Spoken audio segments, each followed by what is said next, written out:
Is there a Muslim community that is not doing enough to crack down on extremism? The Muslim community at large would all condemn ISIS. They'd all condemn these acts that we've just witnessed, these horrific acts. But the problem that I see is that, yes, ISIS is fringe, but the Muslim communities share a broad spectrum of beliefs that are also shared by the likes of ISIS as well. What radicalised you? What made you an extremist? What radicalised me was that I was in my sort of late teens. I had a curiosity of Islam, and I was at the wrong place at the wrong time. I bumped into Islamist extremists. They presented to me Islam in this kind of over-politicised sense, which was actually hijacked by Islamism. Just anyone listening to Kim and Phil Dick just there, and Piers was asking Phil towards the end of the interview, what can we do? He said, we've got to stop glamorising. You know, it's presented as glamorous. This idea of this fundamentalist view of Islam. Is that what's happening with these young people? I mean, what was interesting in that interview, that very emotional interview, and Piers asked the question, you know, what was the mindset of this person? How can we make sense of it?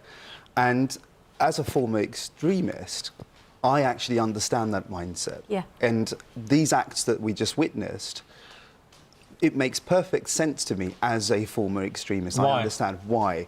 Because there is this... How can killing and maiming thousands of children make any sense to anybody? And it's important that we understand that mindset, from top to bottom. I'm really struggling, so explain to me. You see, what you have to understand is that this pernicious ideology separates the world in good and evil. It pits the individual, the extremist, against everybody else and dehumanises everybody that is non-Muslim and also Muslims that disagree with this individual. But in his head, how is this guy justifying what he's doing? He believes, and this is very important, he actually believes that he is serving God. He's actually doing good in the world. That's very important to understand. And what in Islam says that that's okay? If we look at the core message of Islam, this is completely in contradiction. However, we can trace back these types of acts to medieval theological discussions, to an Islamic heritage that may support these acts. And these are the things that we need to challenge.